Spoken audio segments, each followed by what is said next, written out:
Bienvenidos a un nuevo episodio de nuestro podcast, donde se tratan temas de historia, filosofía y teología.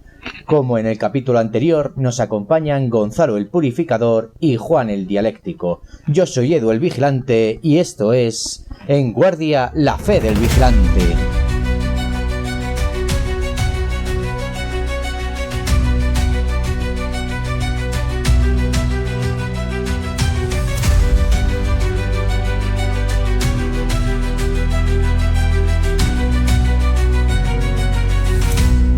En la Edad Media, mientras Roma alzaba su cruz hacia Jerusalén, otro pulmón cristiano resplandecía en Oriente, Bizancio, la Nueva Roma. Pero en el año 1204, aquel territorio cristiano se vio atacado. No ante los musulmanes, no, sino ante los propios cruzados. Hoy en Guardia preguntamos, ¿cómo pudo una cruzada terminar saqueando una ciudad cristiana? ¿Qué era realmente Bizancio en la Edad Media? ¿El heredero del Imperio Romano o un mundo completamente distinto al Occidente? Gonzalo, ¿cómo podríamos responder a esta primera pregunta que se abre hoy en nuestro programa? Bueno, pues para empezar, situando las cosas desde su origen, recordamos que el Imperio Romano fue dividido en dos mitades, pero mucho antes de que el Imperio Romano se dividiera, ya existía una brecha cultural bastante grande entre la parte occidental del imperio y la parte oriental, incluso antes de que la división administrativa se hiciera efectiva. Por ejemplo, la parte oriental, diríamos desde Grecia hasta incluyendo todo Oriente Medio, sería greco-parlante, mientras que la zona de Europa occidental, relativamente menos poblada y algo más pobre, sería latinoparlante. Ahí se utilizaría el latín y de allí vendrían las lenguas romances. Ese es uno de los primeros momentos de división del imperio. Luego, sabemos que en el 476 es disuelto el Imperio Romano de Occidente y esto marca para muchos el comienzo de la Edad Media. Pero la parte oriental del imperio, con capital en Constantinopla, aguantó hasta la mitad del siglo XV. Seguía habiendo un emperador romano en Constantinopla. Solo había sido depuesto el emperador romano de Occidente, mientras que en Oriente teníamos otro emperador. Vamos a ver, ahora mismo hay mucho debate sobre la romanidad de esta entidad política a la que los historiadores dieron el nombre de Imperio Bizantino, si estamos hablando de romanos o no estamos hablando de romanos. Claramente, el Imperio Bizantino empieza, su nombre original es Imperio Romano de Oriente, con lo cual sí que es una entidad política heredera directa de la antigua Roma. Y se consideran los legítimos sucesores de Roma, ya que la parte occidental había sido destruida en el 476, los habitantes de Constantinopla y el emperador desde su trono en Constantinopla se veía a sí mismo como el legítimo emperador de Roma. ¿Qué ocurrió? ¿Por qué hay este debate sobre su herencia romana? Pues el Imperio Bizantino, al estar tan echado hacia Oriente, empezó a abandonar la cultura romana clásica, la cultura latina, y empezó a adoptar una cultura helenística, griega. Entonces, por ejemplo, sabemos que el emperador Justiniano, pues muy famoso por su intento de reconquistar Italia, el norte de África y reconquistar muchas partes del occidente, ¿no? Fue el último que utilizó el latín como lengua institucional. Estamos hablando del 565, es cuando muere el emperador Justiniano, con lo cual del 565 a 1453 el Imperio Romano de Oriente ya no hablaba el idioma de los romanos, hablaba el griego. Y con el tiempo, el propio latín empezó a considerarse una lengua de bárbaros. Otro asunto es que el emperador Heraclio, del 630 después de Cristo, famoso pues porque fue el que perdió todo Oriente Medio a manos de los musulmanes, es el primero que empieza ya a deja a un lado los títulos imperiales romanos clásicos, que son Augustus, Caesar e Imperator, y se empieza a proclamarse Basileus, que sabemos que en griego Basileus es un título regio, que es monarca, rey, cosa que en la antigua Roma pues los reyes no eran nada bien visto. Con lo cual, ¿qué estamos viendo? Que Constantinopla está desarrollando una cultura diferente a la cultura romana clásica. Y esto es lo que genera que se le llame Bizancio y que de aquí surja lo que llamamos el Imperio Bizantino, para diferenciarlo de la Roma clásica, que era de cultura occidental latina, y aquí tenemos un imperio de cultura helenística más tirado hacia Occidente, hacia Oriente, perdón. El término bizantino se ha dicho por ahí que como lo utilizaba Voltaire, que es un invento ilustrado de la Ilustración para negar un poco la romanidad de este imperio. Pero bueno, no es cierto, ¿vale? El término bizantino se empieza a utilizar en el siglo XVI por el historiador del Sacro Imperio, es decir, alemán, Hieronymus Wolff. Así que es bastante antigua la terminología bizantina.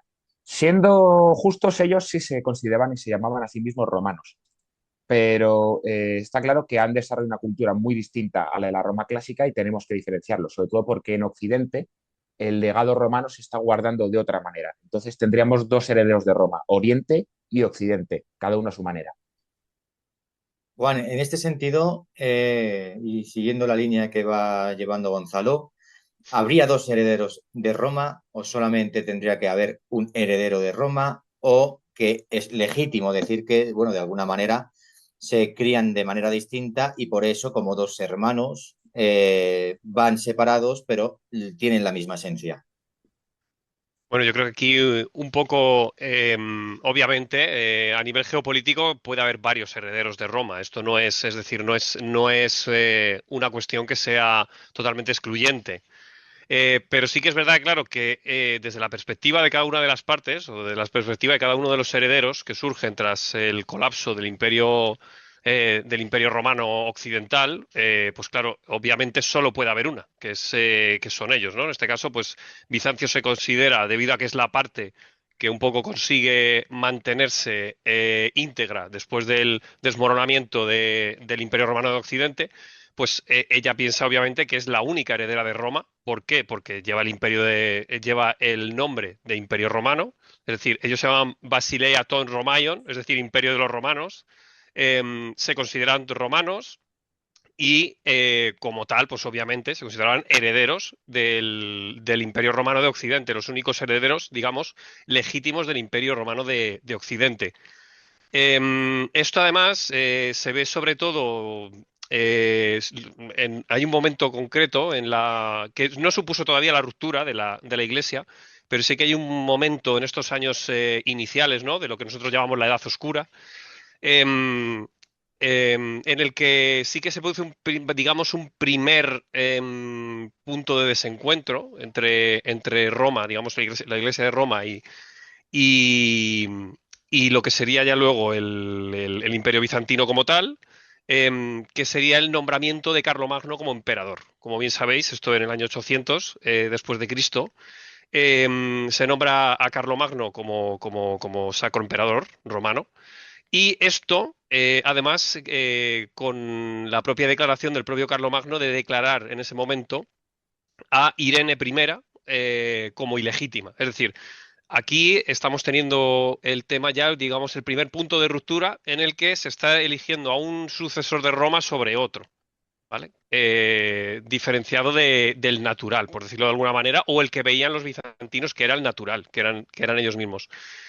Sí que es verdad que esto siempre hubo bastantes diferencias, sobre todo culturales, y esto es verdad, sobre todo con el tema del uso del griego, como bien ha comentado Gonzalo. Esto ocurre tras sobre todo lo que dice de la muerte de Justiniano, que es un poco el único intento, digamos, fuerte que hay en todo, sobre todo los antiguos territorios romanos, de conseguir otra vez recuperar la unidad perdida. Es decir, a la muerte de Justiniano, prácticamente llega Bizancio en aquel momento, o el Imperio Bizantino, como lo queramos llamar, llega prácticamente a Hispania. Tiene territorios en la antigua Bética de Hispania. Aparte del norte de África, lucha contra los vándalos, lucha contra los ostrogodos, y sí que tenemos ahí el único intento, digamos, de toda la Edad Media en el que estuvo a punto de conseguirle, vamos a decir, la unidad perdida, ¿no? Conseguir la consecución de la unidad perdida. Entonces, aquí yo creo que esto es un poco los dos mundos, ¿no? Que se enfrentan, cada uno con su perspectiva. Y sí que es importante destacar las dos visiones que en este momento reinan en la Edad Oscura, digamos, tras la caída del Imperio Romano de Occidente.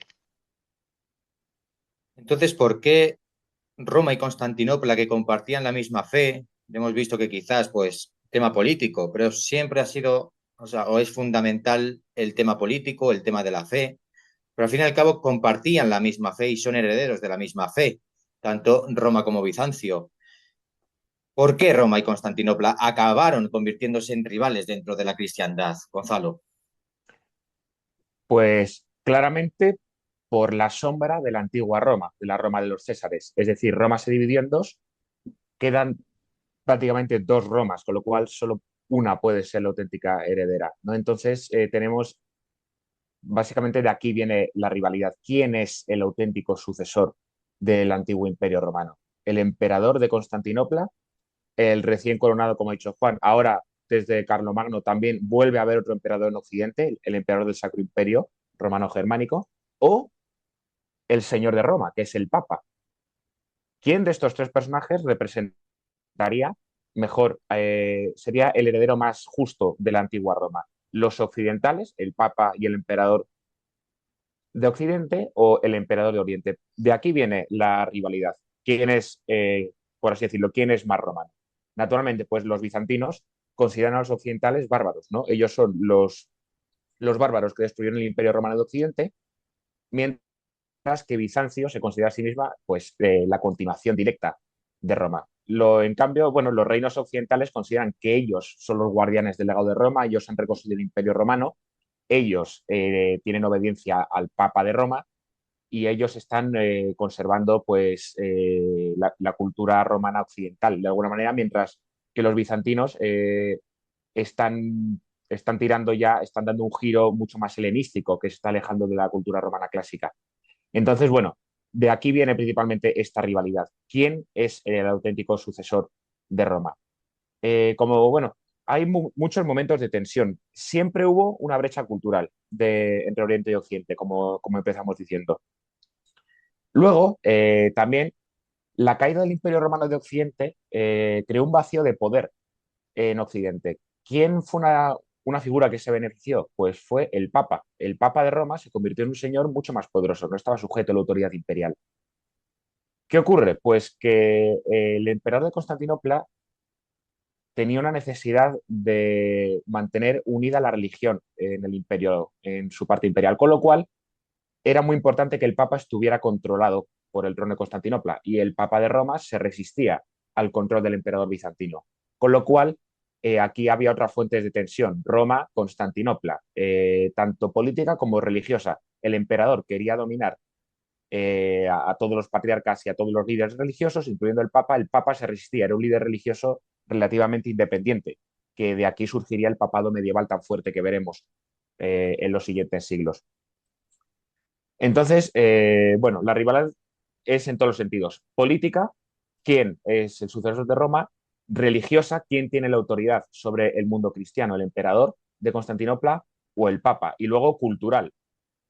Unos tienen una tradición latino-germánica del Imperio Romano de Occidente y de los reinos germánicos que se fundaron allí, y los otros tienen una tradición pues helenística.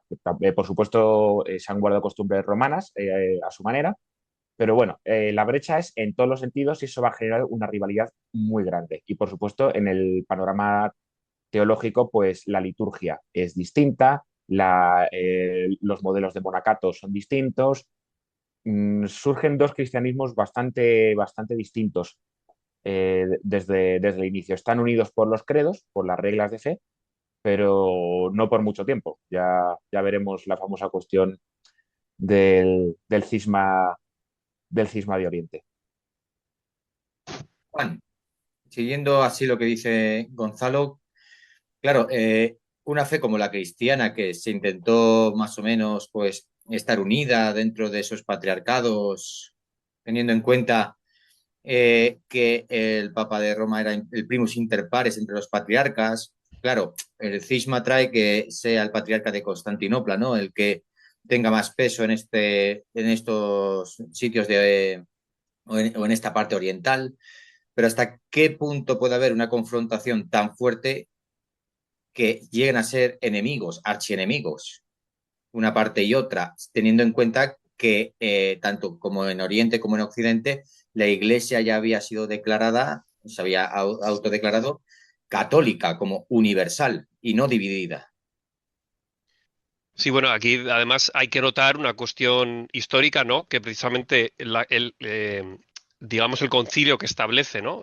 Toda la uniformidad a nivel cristiana, ¿no? Es decir, la uniformidad de la cristiandad, precisamente se lleva a cabo en Oriente, ¿no? Que es el concilio de Nicea, el famoso concilio de Nicea, ¿no?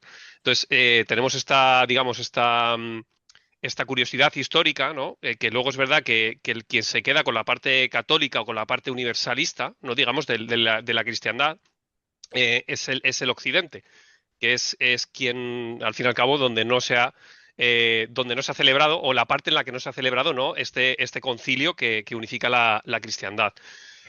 Luego, en tema de la rivalidad, aquí es que es como todo, es decir, hay fases en las que hay mayor rivalidad, hay fases en las que hay menor rivalidad, y tenemos incluso la fase final, donde la caída de Constantinopla, en la que tenemos incluso un emperador convirtiéndose al catolicismo un poco ya a la desesperada, ¿no? También sí que tenemos, sobre todo aquí hay un punto muy importante, que es la que, digamos, lo que hace que en esta época inicial de la Edad Oscura, donde te acaba de caer el Imperio Romano y de Occidente, y tenemos a un Imperio Bizantino en auge, que digamos, que digamos que calma un poco las aguas, que es la llegada de los musulmanes. Es decir, la llegada de los musulmanes cambia todo, por decirlo de alguna manera, y se produce este periodo de este remanso de paz, ¿no? Entre Occidente y Oriente, porque tienen un enemigo común. Claro, ya comento que hay estos 150, 200 años en los que hay más o menos ciertas relaciones medianamente cordiales, pero como comentaba, hay este primer punto de ruptura con el nombramiento de Carlomagno, que este es, digamos, el momento en el que, a pesar de que la Iglesia sigue unificada hasta el 1053, con sus diferentes liturgias, que esto ya lo sabemos, sí que es verdad que desde el mundo bizantino esto se toma como una especie de traición, por decirlo de alguna manera. No, no es algo que sea una ruptura, pero sí es algo que ya hace que ellos, digamos, las distancias, ¿no? Se vayan agravando, ¿no? Se vayan separando.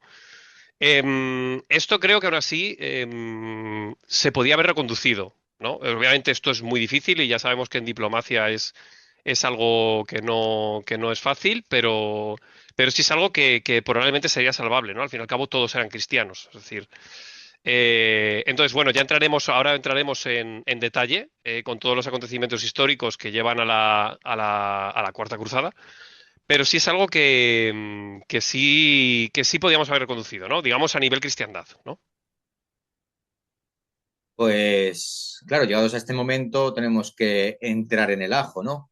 Y lo que es motivo de este tema, después de haber puesto todo el contexto histórico, ¿no? Como bien habéis apuntado, vamos a entrar ahora en materia, vamos a entrar ahora en el meollo de la cuestión, porque como nuestro capítulo de hoy dice, nos referimos a esa cuarta cruzada. Como decía esa película famosa de hace muchos años, ¿no? Ahora unos 20 o 25 años, que la protagonizó el Gran Wyoming, que decía Vivancos 3. Si os gusta, haremos las dos primeras, pues también nosotros vamos a empezar por la cuarta cruzada, ¿no? En nuestro podcast, y si le gusta a nuestra audiencia, haremos las tres primeras. Pero es muy interesante esta cruzada por el tema que estamos hablando, ¿no? Por esa división de la cristiandad. Así que vamos a por la siguiente pregunta, ¿no? Que se abre en nuestro debate. ¿Qué motivó esa cuarta cruzada, que en principio tiene que ser las cruzadas, ¿no? Para eh, expulsar al enemigo que estaba creciendo, que era el Islam, ¿no? Los musulmanes. ¿Cómo se motiva esta cuarta cruzada llegada a este momento, ¿no? Después de esas tres primeras, Gonzalo. Bueno, pues para empezar, como autoproclamado experto en cruzadas, Primero vamos a sentar un poco las bases de a lo que nos referimos con cruzada, porque ya es un término un poquito complejo. Vamos a intentar ir al grano y no perdernos mucho. En el fondo, la primera cruzada la declara el Papa Urbano II en 1095 para recuperar Jerusalén, que ha caído en manos de los turcos selyúcidas. Y entonces las relaciones, los peregrinos cristianos que podían visitar el Oriente, los sagrados lugares con relativa paz, pues sufren una oleada de hostilidad muy grande por parte de los turcos. Las relaciones entre el mundo cristiano y el mundo musulmán vuelven a ser muy tensas, que se habían apaciguado un poco. Entonces, bueno, la primera cruzada es un auténtico éxito y conquista Jerusalén, como bien sabemos. Y tras esta primera cruzada se fundan lo que se llaman los estados cruzados, los estados de Levante. Los cruzados fundan varios estados ahí, el Principado de Antioquía, el Condado de Trípoli, el Condado de Edesa y el famosísimo Reino de Jerusalén, gobernados, ¿no?, por estas élites cruzadas, por cruzados caballeros occidentales que crean unos reinos de fe católica occidental, de obediencia al Papa, allí, en la costa de Tierra Santa. Bueno, eh, todas las cruzadas se cuentan desde la primera hasta la novena y se cuentan 9 cruzadas en Tierra Santa, pero hay muchas cruzadas en otras partes del mundo. Entonces, cuando hablamos de la primera, segunda, tercera y las vamos poniendo por orden, estamos hablando de las cruzadas solo las que ocurrieron en Tierra Santa. Entonces, la segunda cruzada trataba de recuperar el condado de Edesa, que fue el primero en ser destruido por los musulmanes. La segunda cruzada en Tierra Santa, la verdad, fue un fracaso bastante rotundo, no consiguió ningún objetivo importante, a pesar del gran esfuerzo que fue. Y luego, pues tenemos en 1187, Saladino destruye el reino de Jerusalén. Saladino conquista Jerusalén, como esta historia muy famosa, contada varias veces. Entonces se proclama la Tercera Cruzada, que es la famosa Cruzada de los Reyes, Ricardo Corazón de León, Luis de Francia, Felipe de Francia, perdón.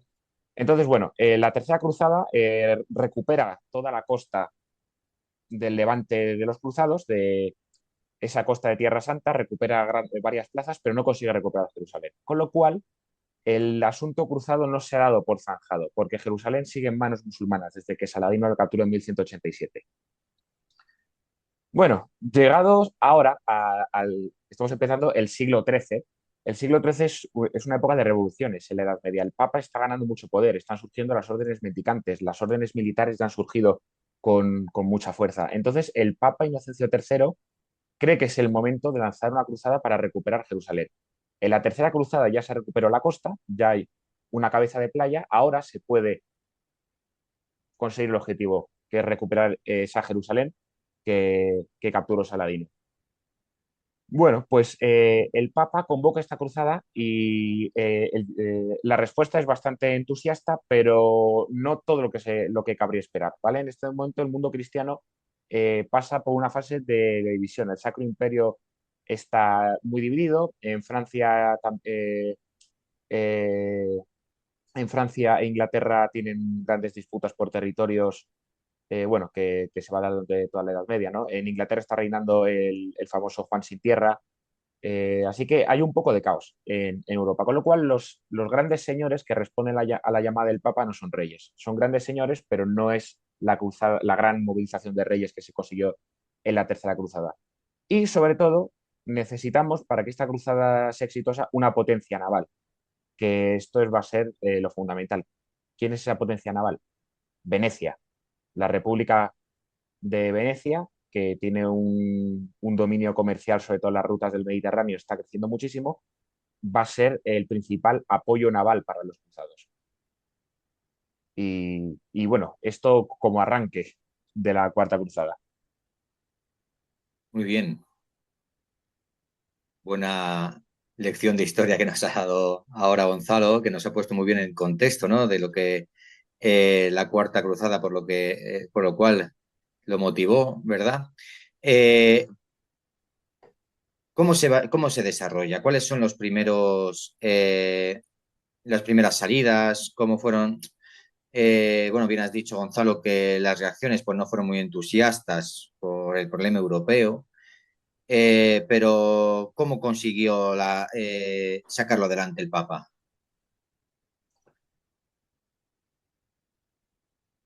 Gonzalo. Bueno, el Papa Inocencio III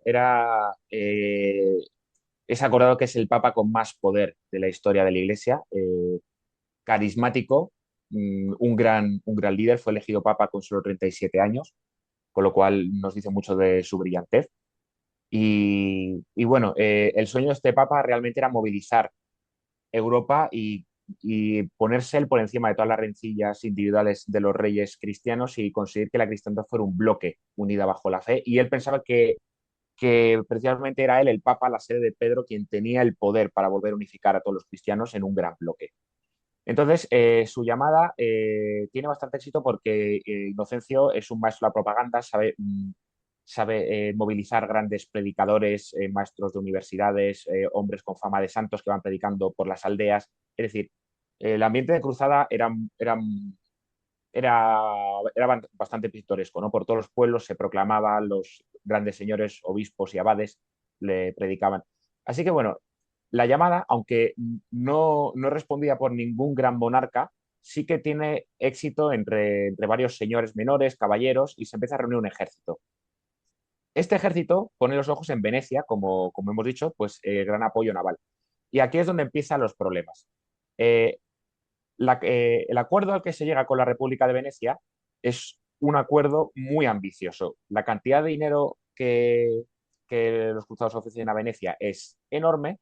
A cambio, Venecia se compromete a construir una flota gigantesca, quizás la mayor flota que se ha construido en Occidente desde hace varios siglos. La República de Venecia invierte prácticamente la totalidad de sus recursos en esa flota. No solo su dinero, sino que es que la mitad de la población de Venecia tiene que movilizarse solo para tripular la flota. Es tan grande que Venecia necesita a la mitad de su población para que esa flota funcione. Y bueno, todo esto se lleva a cabo también gracias a la magnífica gestión de uno de los protagonistas de la historia de hoy, el duque de Venecia, bueno, como dirían, el dogo de Venecia, ¿no? Que es el líder de la República Veneciana, que se elegía por votación, que es Enrico Dándolo, un anciano de 80 y tantos años, ciego, que desde luego no le faltan las fuerzas ni el entusiasmo, y es una personalidad arrolladora.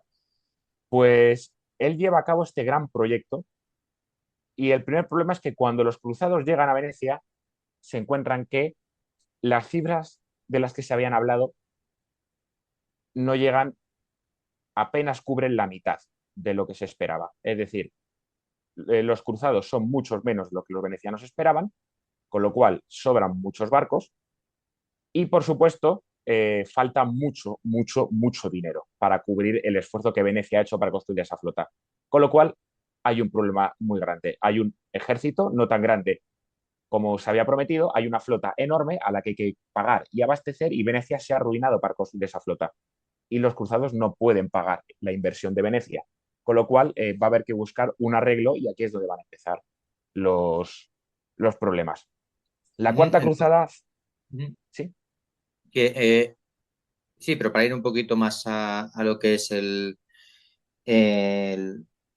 la cuestión, el caso es que, aun pasando lo que pasó y aún antes, se embarcaron. se embarcaron, salieron adelante, no habían llegado y para nada. Salió adelante aún habiéndose arruinado, aún no teniendo lo que se esperaba, las previsiones que se esperaban no se cumplen, pero aún Bueno, así no, salen. claro, es que solo podía seguir adelante. Primero, los cruzados habían hecho ese viaje con las intenciones espirituales que tienen los cruzados, ¿no? Claro, De recibir el perdón de sus pecados y todos los beneficios espirituales que otorga una cruzada, y no se iban a dar marcha atrás. Y luego, segundo, ya he dicho que Venecia está en manos de un hombre muy ambicioso y muy inteligente, que había visto que su inversión había quedado en saco roto y luego, si aquello se suspendía, Venecia iba a quedar abocada a la ruina, con lo cual había que salvar la situación. Y por eso claro. los problemas empiezan ahora, porque esta cruzada tiene que seguir adelante, los cruzados quieren seguir adelante y sobre todo los venecianos no van a dar la empresa por perdida. Los venecianos quieren recuperar esa inversión. Han construido la mayor flota que ha visto el mundo cristiano, tienen que hacerla valer. Se han gastado mucho dinero en esa flota y tienen que rentabilizarla. Claro, y el tema es que el cómo lo relativizan, ¿no? Lo van a poder sacar ese beneficio esperado, porque, claro, la flota sale, los cruzados parten, pero hay una desviación. Se desvía Sí, esta flota, se desvía esta cruzada, Juan, accidentalmente ¿O era una traición planificada desde el inicio, esta desviación? ¿Hacia dónde se desvía esta flota? Porque van a Tierra Santa, es la cruzada. Pero claro, Claro, se desvía de su camino. ¿Hacia dónde? ¿Por qué? Si fue aposta o no. Bueno, era accidente, ¿no? Nos hemos encontrado aquí y bueno, ya que estamos aquí, vamos a ver qué hacemos. ¿Qué pasó? claro. Aquí tenemos, digamos, eh, la primera cuestión extraña, ¿no? Por decirlo de alguna manera, que ocurre en las cruzadas, ¿no? Que es, tenemos un ejército, ¿no? A las puertas de Venecia o embarcado en Venecia, que debe más o menos la mitad de lo acordado. Y claro, aprovechando esta situación, pues el Dogo de Venecia, el Dux de Venecia, como queramos llamar, Enrico Dándolo, pues da bueno, con el Consejo, obviamente, de Venecia, o sea, no es solo decisión de Enrico Dándolo, em, dan un poco la opción para afrontar el pago de tomar una ciudad católica, como es Zara.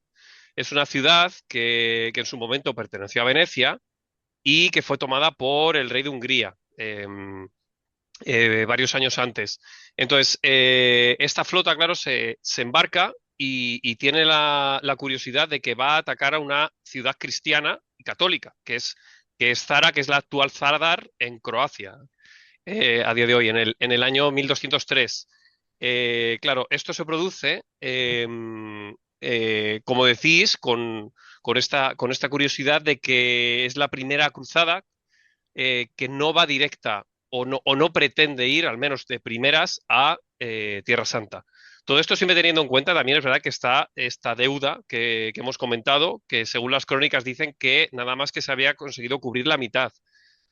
Entonces, el inicio de la cruzada, con todo este escenario que comento, ocurre yendo, como decíamos, a la ciudad de Zara. En la ciudad de Zara se produce un asedio y la ciudad se consigue tomar en el año 1202. Disculpa, os he dicho 1203, pero es en el año 1202 cuando se toma la ciudad y aún así la toma de esta ciudad no es lo suficiente para seguir cubriendo todo lo acordado en el, digamos, en el presupuesto inicial, ¿no? Por decirlo de alguna manera, o el acuerdo inicial por el que Venecia iba a construir esta flota para dar cobijo y para dar transporte a todas las tropas de la Cuarta Cruzada.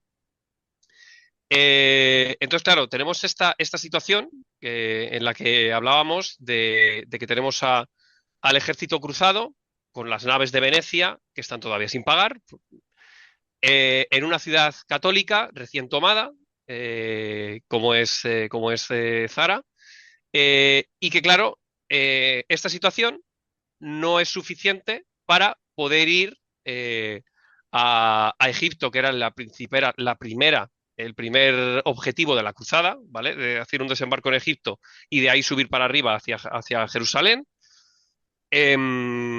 Y esto es una situación, digamos, muy novedosa en este siglo, ¿no? En todo el entorno de las cruzadas, porque claro, no podemos ir a Tierra Santa porque no tenemos todavía pagado todo el dinero a las cruzadas, pero tampoco podemos decir, venga, nos vamos todos a casa porque no hemos conseguido el objetivo de la cruzada.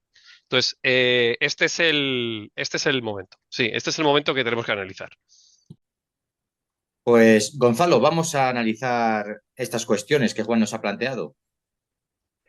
Pues tal y como lo dejó muy bien Juan, pues primero es el saqueo de Zara, totalmente intencionado. Ya hemos visto que hay un problema de dinero, con lo cual Enrico Dándolo, el astuto Dux de Venecia, encuentra una solución muy rápida. Dice a los cruzados, pues mirad, para todo ese dinero que nos debéis, aquí hay una ciudad que se nos ha revelado y nos debe mucho dinero y podríamos cubrir los beneficios si nos ayudáis a tomarla.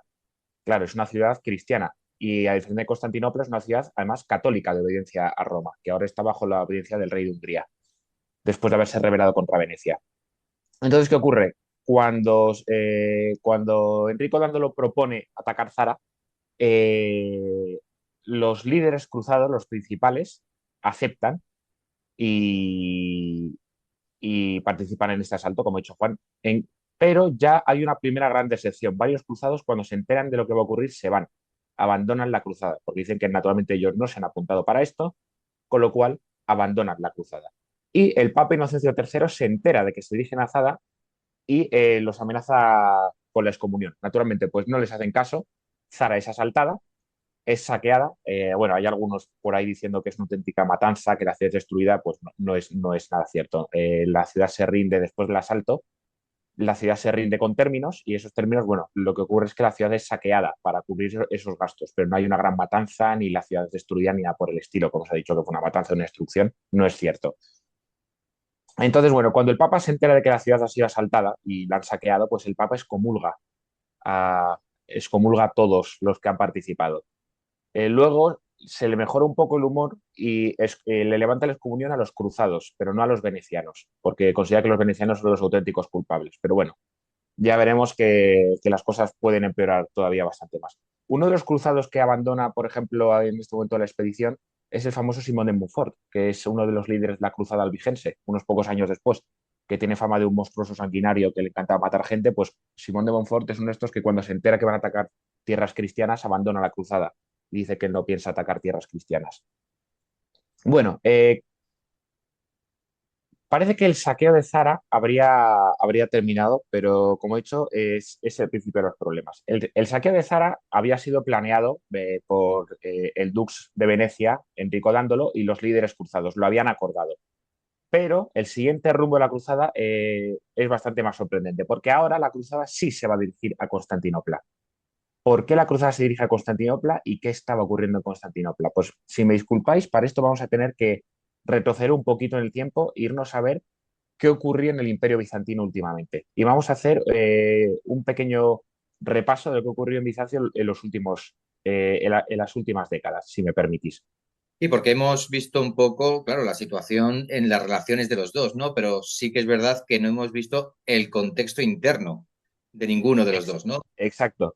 Y sobre todo, cuando tratas una entidad política como el Imperio Bizantino, el contexto interno es casi más importante que el externo. Bueno, Entonces, me bueno, rectifico, sí que hemos visto cosas internas de Occidente, ¿no? Como esas divisiones entre reinos, ¿no? Lo que bien has dicho de Inglaterra y Francia, eh, pues las consecuencias también de cuando cayó el imperio de Occidente, pero es verdad que no hemos dicho que nada de Bizancio, ¿no? Que parece que está pura inmaculada y ahí no pasa nada dentro, ¿no? exacto. Y bueno, yo entiendo que esto es un momento delicado porque el Imperio Bizantino últimamente está gozando de muy buena fama, la gente está intentando reivindicar su romanidad y luego pues ese sueño masculino que todo el mundo tiene de que Roma nunca cayó, de traer de vuelta el Imperio Romano, pues todo el mundo ve ese sueño cumplido un poco en Constantinopla y entonces cada vez le hay más cariño a Constantinopla. Entonces esto hace que se tapen un poco sus suciedades, que no tenía pocas. Y luego el clásico, también el clásico leitmotiv, o bueno, la clásica cosa que tenemos aquí desgraciada desde la Ilustración hasta nuestros días, que es que en caso de duda la culpa siempre es de los occidentales, ¿no? Entonces, si hay un conflicto entre occidentales y orientales, ¿de quién es la culpa? Siempre los occidentales, ¿no? Y nos cuentan que atacaron Constantinopla porque eran muy malos, porque eran unos salvajes, porque eran así de crueles, porque a los cruzados les encantaba matar cosas, pero no nos cuentan cuál es el juego de Bizancio dentro de todo esto, por qué acabó todo en Bizancio. Entonces vamos a retroceder unos 30 años. Bueno, a finales del siglo XII, Bizancio seguía teniendo los mismos vicios que tenía la vieja Roma y que tenían los reinos de Occidente. Lo que pasa es que los reinos de Occidente, entrado en los siglos X y XI, ya crearon monarquías mucho más estables. En cambio, la monarquía bizantina, la forma habitual de acceso al poder, es decir, si tú querías ser emperador en Bizancio, la forma habitual pues era el golpe de Estado o el asesinato, ¿vale? Entonces, Bizancio se caracterizaba por una constante inestabilidad política, ¿vale? El siglo XIX español es un remanso de paz comparado con la política interior bizantina. Para ello, me voy a ir a... Vamos a retroceder 30 años antes de esta Cuarta Cruzada, porque en 1170 el emperador bizantino Manuel I expulsó a los venecianos de Constantinopla. Estaba un poco harto de las concesiones comerciales que tenían los venecianos y los expulsó. Venecia preparó una expedición de castigo, no funcionó porque hubo una gran epidemia, con lo cual la flota bizantina no pudo llegar a Constantinopla a, a forzar términos o incluso a atacar Constantinopla como castigo. Entonces Venecia mandó una delegación diplomática a Constantinopla para arreglar los acuerdos. Al mando de esta delegación había un joven noble veneciano que se llamaba Enrico Dándolo, que todavía no era nuestro dux, era sencillamente un joven diplomático veneciano. El caso es que Enrico Dándolo volvió ciego de esta delegación diplomática. El propio Enrico decía que él se había quedado ciego de un golpe en la cabeza, pero es muy conocido que la costumbre bizantina era que cuando alguien te molestaba, le quemabas los ojos. Es decir, los bizantinos a sus rivales políticos les gustaba encarcelarlos y quemarles los ojos con retinas. Es decir, esto de que los bárbaros son los cruzados los occidentales, pues bueno, bárbaros hay en todas partes. Entonces, bueno, no sabemos. Pero el caso es que Enrico Dándolo volvió ya con un odio bastante exacerbado por los bizantinos, porque la embajada no consiguió lo que quería y luego, pues bueno, eh, los mercaderes los mercaderes venecianos habían sido expulsados de Constantinopla.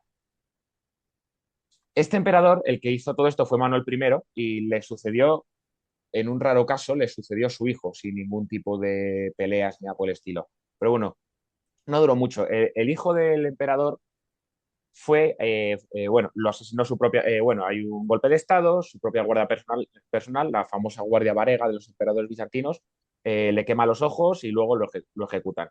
Entonces, aquí se proclama emperador un tal Andrónico. Andrónico es muy querido por el pueblo bizantino porque Andrónico odia a los católicos, a los occidentales, que es lo que más odia a los bizantinos, ¿vale? Los bizantinos odian mucho más a los católicos que a los musulmanes. Entonces, Andrónico se dedica a hacer una política antilatina, con lo cual le granjea la simpatía del pueblo. Y aquí hay un episodio muy poco conocido, del que se habla muy poco, y que siempre se habla de la Cuarta Cruzada como una agresión injustificada, y no se tiene en cuenta lo que pasó en Constantinopla en 1182, la matanza de los latinos o la masacre de los católicos. Con Andrónico I en el trono, unas turbas en Constantinopla, jaleadas por el emperador, atacan a toda la población católica de Constantinopla, que eran casi todos mercaderes italianos. Hay una auténtica matanza de católicos en Constantinopla. Estamos hablando de unos 30.000 muertos. No sé si llegamos a entender lo que es esta cifra. 30.000 muertos, por ejemplo, era la población de San Juan de Acre, ¿vale? De una de las ciudades más grandes de Tierra Santa. Con lo cual, es un genocidio a pequeña escala. 30.000 católicos muertos. Al legado papal en Constantinopla le cortaron la cabeza y la ataron a la cola de un perro para pasearla por la ciudad. Y bueno, había un cronista, el arzobispo católico de Tesalónica, fue testigo y bueno, pues cuenta cómo los bizantinos entran en los barrios católicos y matan a todo el mundo, pero se llevan a las mujeres y a los niños, porque a las mujeres y a los niños los van a vender como esclavos a los turcos del sultanato de Rum, que es un sultanato que está en el centro de Anatolia. Con lo cual, naturalmente, esto es un paso muy importante para deteriorar las relaciones entre Oriente y Occidente, que siempre se habla que se deterioraron por culpa de la Cuarta Cruzada, pero no se habla nunca de esta matanza de los latinos, que es un auténtico genocidio a escala bastante reducida, pero con unas cifras impresionantes.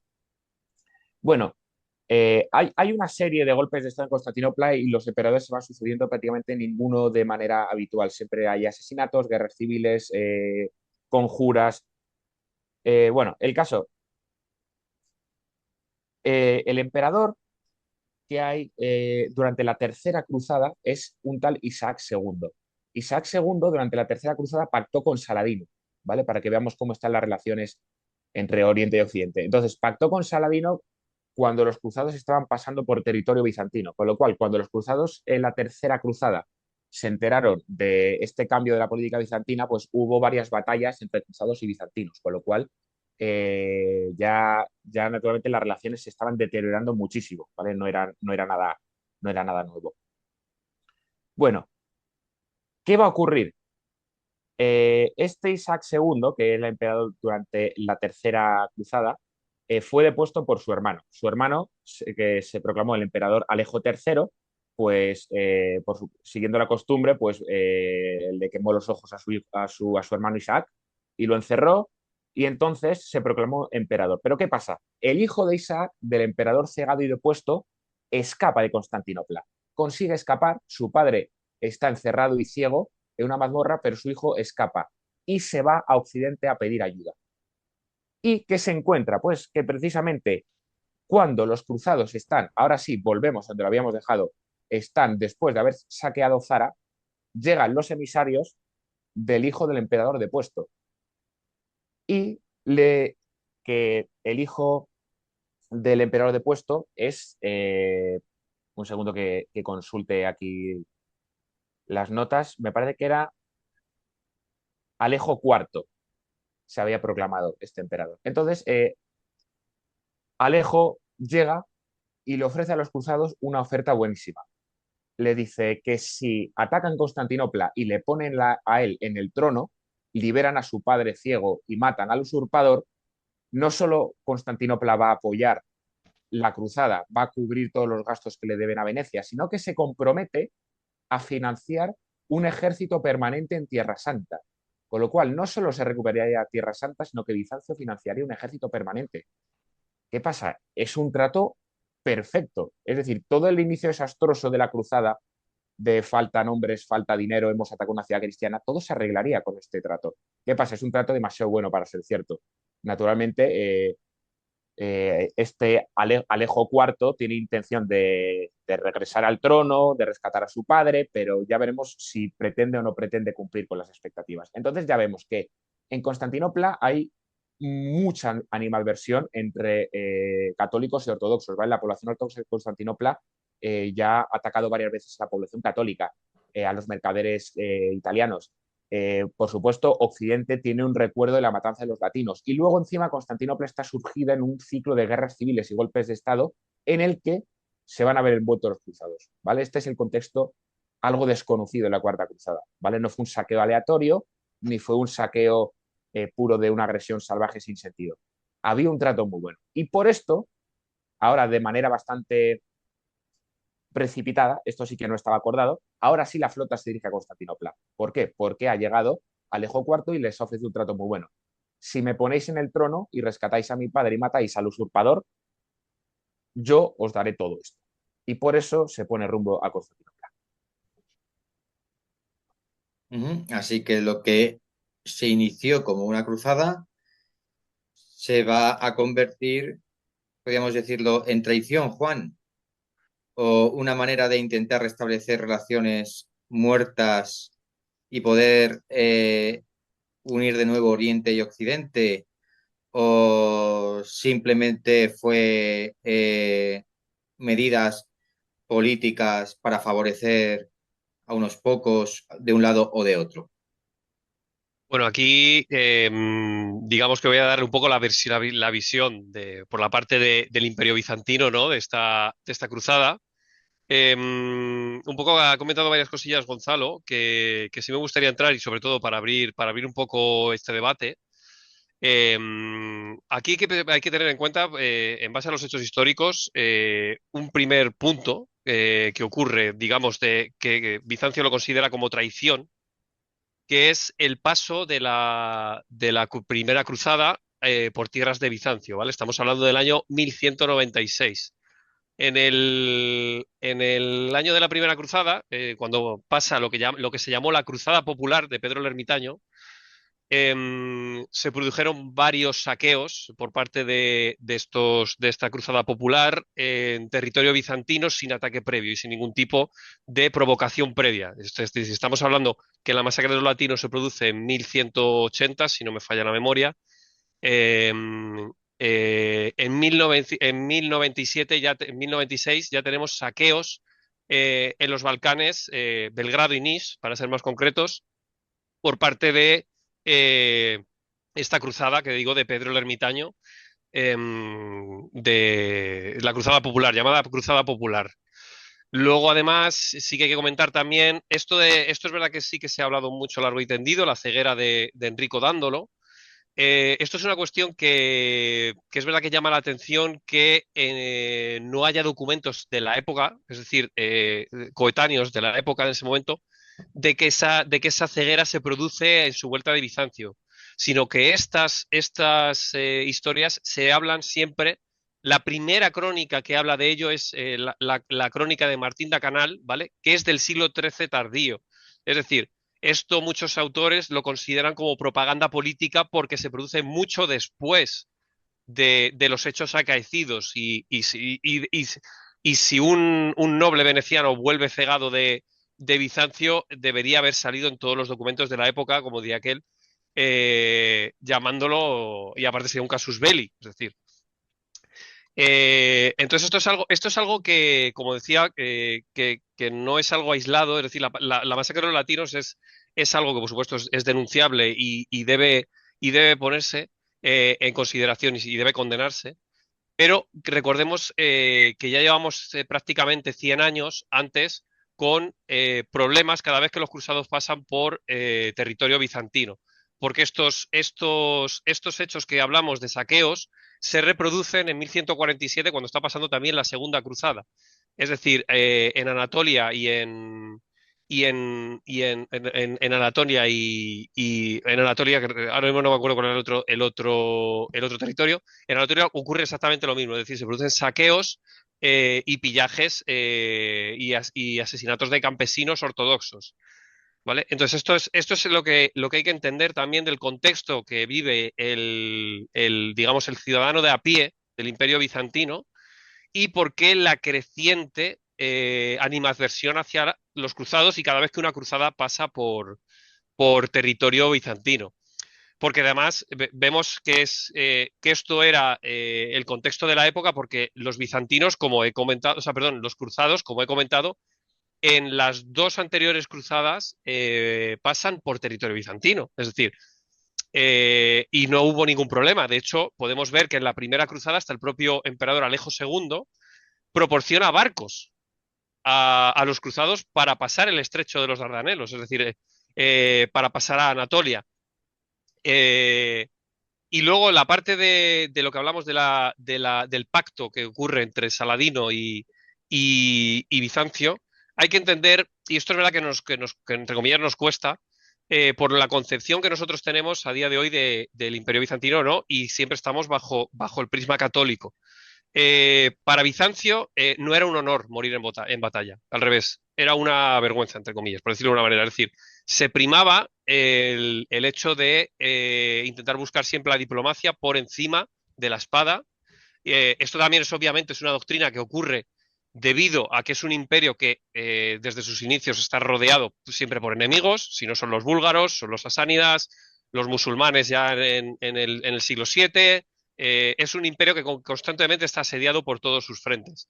Entonces, siempre prevalece la diplomacia, digamos, y siempre su última bala o su última intención es ir a la guerra, siempre, porque saben que son costosas y eso les genera un problema bastante grande. Entonces, este es un poco el contexto, ¿no? Un poco por contraponer la visión cruzada de esta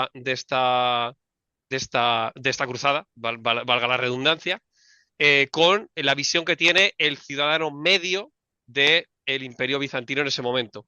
Y hay que comentar simplemente otro pequeño punto, que es que la cruzada, antes de llegar a Constantinopla, intenta atacar Calcedonia, que no lo consigue, en este caso ya, tras intentar hacer el ataque, ya sí fueron para Constantinopla, ¿vale? Pero los cruzados en un primer momento en Calcedonia son repelidos en su viaje desde Zara, en este caso, hasta Constantinopla. Y nada, pues esto es un poco donde vamos a empezar la parte del debate, que es lógica, ¿no? Que esto es la salsa del programa y donde vamos a poder ver las distintas perspectivas que tiene en este caso la cruzada, tanto desde el lado de los francos y de los alemanes, como desde los bizantinos. Y ya simplemente quería añadir una pequeña cuestión que se ha pasado muy por encima, que es que, como ha comentado Gonzalo, Alejo, el que luego será Alejo IV, se presenta ante los cruzados, pero hay que decir que Alejo IV es familiar de Felipe de Suabia, que es el sacro emperador romano. Es decir, esto no viene, digamos, caído del cielo, ¿no? Sino que hay intereses políticos en poner a Alejo IV como emperador de los bizantinos, porque, como digo, es directamente familiar de Felipe de Suabia, que es el Sacro Emperador Romano. Y nada, pues no sé si ahora mismo queréis que empecemos ya, como diría con el que estamos con las espadas en todo lo alto, a debatir o que sigamos un poco con la consecución de los hechos. Bueno, yo antes de Por entrar en alusiones, debate, Gonzalo, ¿no? Por alusiones. Juan nos ha dado ese contexto desde el otro lado. Eso es. Yo creo que tiene ganas hoy de dar, ¿eh? Porque ha dicho directamente, ha cogido las riendas, ha dicho, bueno, ¿qué queréis hacer? ¿Debatimos o seguimos así? Bueno, pues bueno, Juan se ha animado a ser de repente el atacante, verdugo y moderador, así que hoy tiene ganas de fiesta, así que se la vamos a Hay, dar, Gonzalo. hay que decir que Por había que hacer el contexto, ¿sabes? O sea, simplemente para que tuviéramos, sobre todo que la audiencia tuviese las dos perspectivas a poder ser lo más seguidas posible, ¿sabes? Por eso es el esta cuestión, contexto, sí. bu- el eh, contexto, el contexto era necesario ponerlo, Juan, muy bien, desde ese punto de vista, pero quería destacar esas ganas que tienes hoy de que te repliquen y hoy has venido a jugar. Entonces, Gonzalo, por alusiones, puedes contestar a Juan desde eh, esa visión que ha dado. bueno, dos cosas. A Juan le voy a contestar, como dices tú, bueno, de manera más bien rápida, porque antes de entrar, que va a ser lo que es el saque de Constantinopla, tenemos que terminar la historia, porque tenemos al ejército cruzado que se dirige a Constantinopla y por qué se dirige a Constantinopla. Ahora tenemos que ver qué pasó allí en Constantinopla. El único apunte previo que hago es que, bueno, sencillamente me parece que la visión que estoy aportando yo es más importante por un motivo. Y es que cuando alguien se aproxime a la Cuarta Cruzada, la mayoría de los podcasts, en los libros de historia o en cualquier vídeo contenido que vea en Internet, siempre se da la visión bizantina. Siempre es, no se cuenta la masacre de los latinos, casi nunca se cuenta, siempre es Constantinopla era una cultura avanzada, tranquila, civilizada y pacífica, y los cruzados que son muy brutos y no se lavaban, no se bañaban, no, pues venían aquí a romperlo todo, como siempre. Entonces, para mí era importante desmontar ese prejuicio que hay siempre contra los cruzados, que como hordas de salvajes que vienen aquí a romper cosas, tal como si los bizantinos fueran unas almas puras que no saben lo que es la violencia. Es verdad que ha dicho Juan que los bizantinos usan mucho la diplomacia, pero ¿por qué usan la diplomacia? Porque ya mucho tiempo que como la inestabilidad política que había en Constantinopla hacía que el imperio bizantino fuera militarmente completamente ineficaz militarmente, ¿vale? No podían parar los normandos, les costaba mucho parar los búlgaros, no podían parar los turcos y una de las cosas que solían hacer los bizantinos era reclutar ejércitos de mercenarios, porque llegó un momento en que a los griegos parece que les faltaban agallas ya para librar de aquellos esas batallas. Bueno, y fue algo fundamental para el inicio de las cruzadas, porque la primera cruzada empieza porque el emperador bizantino Alejo Comneno pide ayuda a Occidente para recuperar las tierras que ha perdido Oriente a manos de los turcos. Es decir, los bizantinos, unas de las cartas en las que jugaban era meter a los cruzados en sus disputas o utilizar a los cruzados o utilizar las fuerzas occidentales en sus peleas, que es precisamente lo que ocurre en la Cuarta Cruzada. Uno de los candidatos ve a los cruzados como una opción para él. Y luego, por supuesto, pues la culpa siempre recae, según ¿no? el viejo lema que tenemos aquí, la culpa siempre en los europeos occidentales, pues aquí la culpa va a ser siempre en los cruzados. Entonces, bueno, más que nada quería desmontar todos esos prejuicios que hay. Naturalmente, los bizantinos siempre se veían amenazados por los cruzados. En la Edad Antigua y en la Edad Media, el paso de un ejército por tus tierras siempre es peligroso, sea un ejército amigo o enemigo, porque un ejército tiene que comer y cuando pasa un ejército grande siempre hay saqueos y hay disturbios, es una cosa relativamente normal. Bueno, luego daré bola a Juan para que me responda a todo esto si quiere y voy a narrar rápido cómo continúa la historia, porque el ejército cruzado llega a Constantinopla con este candidato al trono, con Alejo IV, mientras que en el trono de Constantinopla está el usurpador Alejo III. Entonces, bueno, el ejército cruzado asedia Constantinopla. Constantinopla es unas fortificaciones impresionantes, ¿vale? De hecho, el imperio bizantino ha sobrevivido tanto tiempo porque cuando las cosas le van mal se encierra en Constantinopla y en la mayoría de sus rivales solo el mero hecho de ver esas murallas les hace que cambien de idea. Es decir, las murallas teodosianas eh, era un espectáculo impresionante. Solo ver esas murallas hacía que los ejércitos se dieran la vuelta y dijeran, bueno, esto para otro día, o aquí no hay nada que hacer. Pero bueno, los cruzados y los venecianos no se dejan intimidar por las murallas, gracias sobre todo pues, al liderazgo feroz de este Enrico Dándolo, que ni la edad ni la ceguera, venga de donde venga esa ceguera, le pueden parar. Entonces, bueno, los cruzados asaltan Constantinopla, le atacan desde varios puntos. Normalmente el ejército cruzado, principalmente franceses, belgas, hoy día serían belgas, atacan por tierra, la flota veneciana ataca las murallas por mar y la ciudad cae. ¿Vale? Los cruzados toman Constantinopla, la defensa no es muy espectacular, solo está la Guardia Varega del emperador y la población, cuando ve al ejército cruzado, pues naturalmente no le tiene ninguna simpatía a los cruzados, pero tampoco quiere resistirse sabiendo que no hay muchas opciones. Así que bueno, Constantinopla es tomada una primera vez, aquí por los cruzados. Y empiezan las negociaciones. ¿Qué ocurre? Todo empieza a torcerse aún más. Cuando la ciudad está a punto de caer, el usurpador que está en el trono, Alejo III, carga todo el oro que puede, todo, y cuando ya no tiene más oro que le entre, pues huye de la ciudad. Eso sí, se deja a su familia, a su mujer y a sus hijos se los deja, pero el oro no se lo deja. Entonces, bueno, Alejo III huye cargado de oro. Y entonces los cruzados toman la ciudad, sacan de la cárcel a Isaac II, ciego, pero lo sacan de la cárcel y ponen en el trono a su hijo, Alejo IV. Con lo cual, en teoría, la situación ya está arreglada. Los cruzados han tomado la ciudad, han puesto a este candidato, ahora le toca a Alejo IV cumplir su parte del trato. Los cruzados le han puesto en el trono, como habían prometido. Pero bueno, ¿qué ocurre? Pues naturalmente, pues las cantidades de dinero y todas las promesas que Alejo había prometido a los venecianos y a los cruzados no podía cumplirlas. No había dinero en Constantinopla, al parecer, para cubrir todas esas demandas, o puede que nunca tuviera intención de cumplirlas del todo.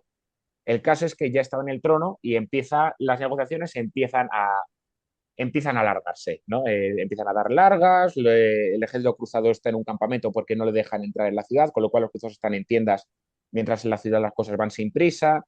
Así que bueno, el ambiente empieza también a caldearse. Todo empeora cuando una noche un grupo de bizantinos, no se sabe si por iniciativa propia o por órdenes del nuevo emperador, un grupo de población griega ortodoxa de Constantinopla intenta quemar la flota bizantina por la noche mientras está atracada. No lo consiguen y esto no escala a una batalla, pero está claro que la tensión está creciendo y que el nuevo emperador no pretende cumplir los tratos. Entonces, los cruzados se están preparando por si acaso tienen que volver a intervenir. ¿Qué ocurre? Que antes de que los cruzados intervengan una última vez, aparece otro usurpador. Estamos en Constantinopla, aquí los golpes de Estado pues están al orden del día, como hemos visto. Un noble bizantino llamado Alejo Ducas, sí, encima además sus nombres también son todos iguales. Alejo Ducas coge al nuevo emperador, Alejo IV, y lo detiene, lo encierra y se proclama el emperador. Entonces, claro, cuando los cruzados exigen su liberación, les dice, oye, suéltanos a este porque teníamos un trato con él, dice, sí, un momento, ahora os lo suelto. Y entonces le saca los ojos y lo mata. Y le enseña el cadáver a los cruzados. Dice, bueno, aquí está el emperador que habéis puesto en el trono. Y ahora yo continúo las negociaciones. Entonces, este usurpador se proclama emperador Alejo V.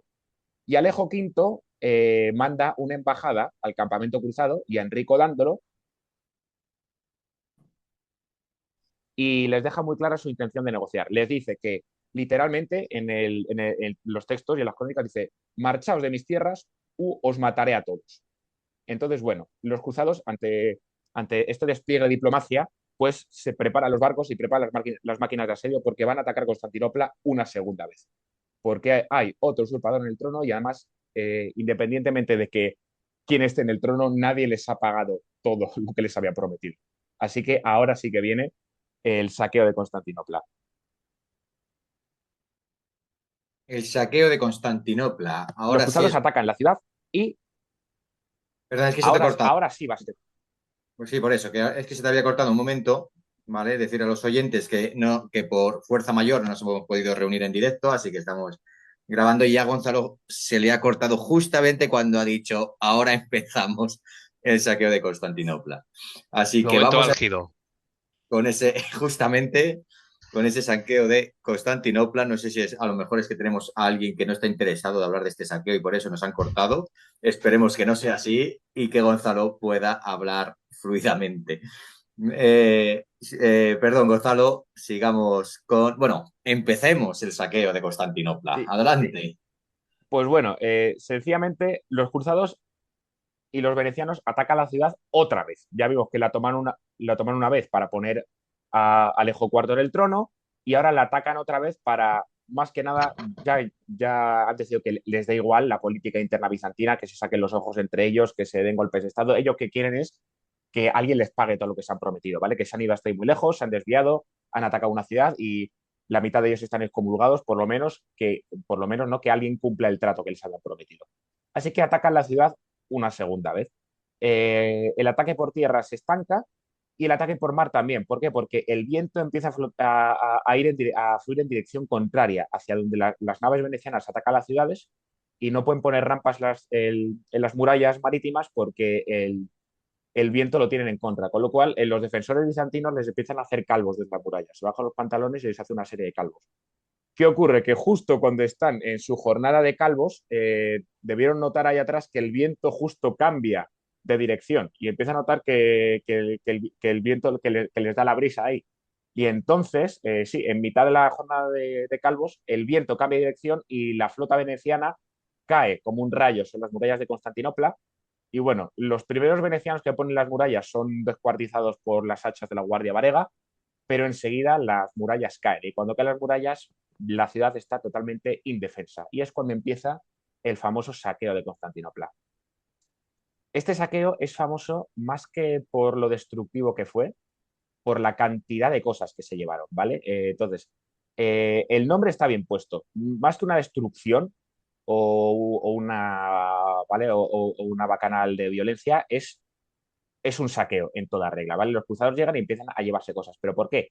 Porque ya sabes que tienen una deuda enorme que pagar a los venecianos y sobre todo que ellos quieren cobrarse todo lo que el fallecido y brevemente reinante emperador Alejo IV les había prometido que les iba a dar, con lo cual, como está muerto y no se lo va a dar, se lo van a cobrar ellos, con lo cual empiezan a pillar todo lo que tenga oro y empiezan a llevárselo. Bueno, se ha mentido mucho sobre el saqueo de Constantinopla, como que si destruyó toda la ciudad, que si mató un montón de gente, que si, bueno, lo que he dicho, principalmente fue un saqueo, se llevaron casi todo lo que había de valor, pero bueno, para que os hagáis una idea, los muertos bizantinos, es decir, la población, durante el saqueo debió morir unos 2.000 bizantinos, ¿vale?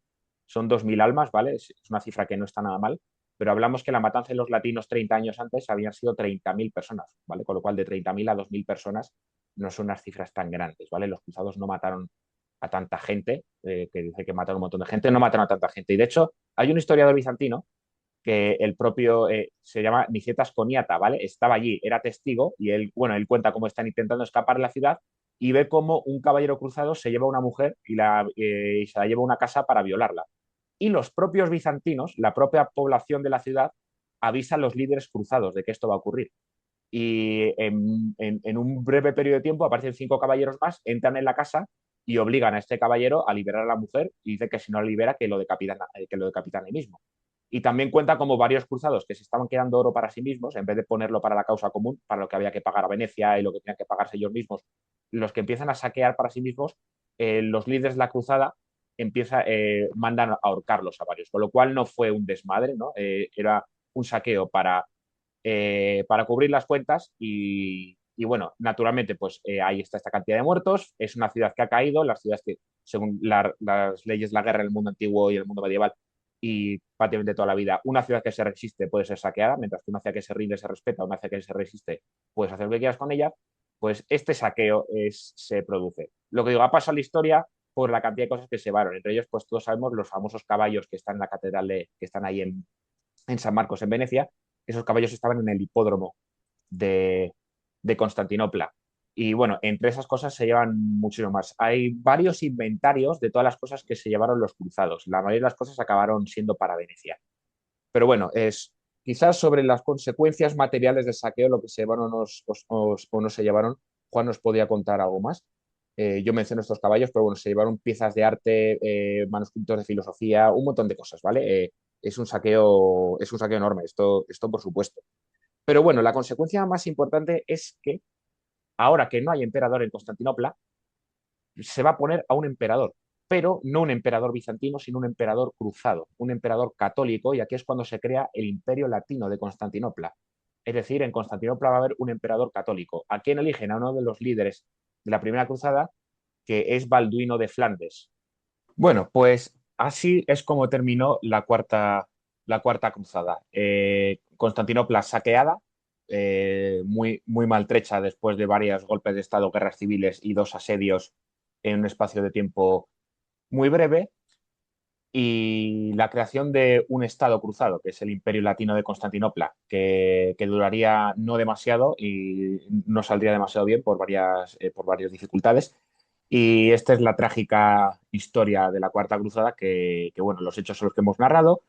Y bueno, la posterior propaganda, puntos de vista, pues bueno, han hecho de este relato pues uno de los episodios más morbosos y polémicos de toda la Edad Media y de las cruzadas, pero bueno, no por ello menos interesante y entretenido. Así que bueno, ya te doy paso a ti, Edu, para que veas por dónde seguimos. Y lo que es el relato de la Cuarta Cruzada, ahí está, lo he contado de la mejor manera posible. Gracias, Gonzalo. Juan, algo que replicar, ya que tienes tantas ganas de combatir hoy, mientras no nos saques, puedes decir No, no, yo al algo revés. que te haya llamado la atención, algo que quieras aludir de lo que ha dicho Gonzalo. Yo al revés, yo recibo los saqueos, no soy no soy el saqueador, no, yo no. No, esto es, por supuesto, es un pequeño chascarrillo con mi compadre Gonzalo, como diría aquel, ¿no? Bueno, aquí tenemos que tomar un poco y yendo al hilo, ¿no? Del saqueo de Constantinopla. Aquí, sobre todo, vemos más que obviamente el impacto de víctimas, que fue mucho, y aquí sí que quiero hacer un inciso, tanto en la masacre de los latinos como en el saqueo de Constantinopla, no hay unas cifras, digamos, consensuadas entre historiadores, ¿vale? El consenso actual entre historiadores casualmente es el mismo para ambas masacres, es decir, tanto para la de los latinos como para la de para la de Constantinopla. Repito, aún así, que puede haber muchos bailes dependiendo de las fuentes, pero sitúan ambas masacres entre 3.000 y 10.000 personas fallecidas, tanto la de los latinos como la del saqueo de Constantinopla. Sí que hay que decir que el saqueo de los latinos, sobre todo, quiero remarcar, porque esto también se ha tenido muchas veces en cuenta, que la masacre de los latinos se produce sobre todo contra venecianos perdón, contra genoveses y pisanos. Es decir, en aquel momento, en el reinado de Andrónicos Venecia es aliada de Bizancio, en ese momento concreto. Como digo, esta masacre sobre todo se centra en genoveses y pisanos, que es la población más perjudicada de esta masacre. Luego tenemos también que comentar ahora por la otra parte, por la parte de Constantinopla, un poco lo que sufre la población civil en este saqueo.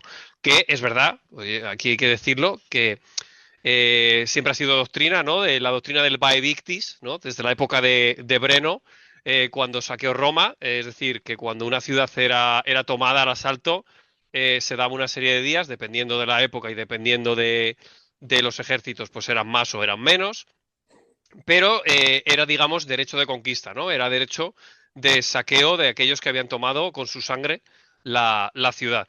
Pero es verdad que aquí fue especialmente, digamos, atroz el saqueo. Y no por cuestión de tema de muertes, que es verdad que no hubo, digamos, tantas muertes, al menos es lo que dicen las fuentes, pero sí es verdad que hubo determinados comportamientos que no se esperan en un ejército cruzado, o en lo que teóricamente se espera que sea un ejército cruzado.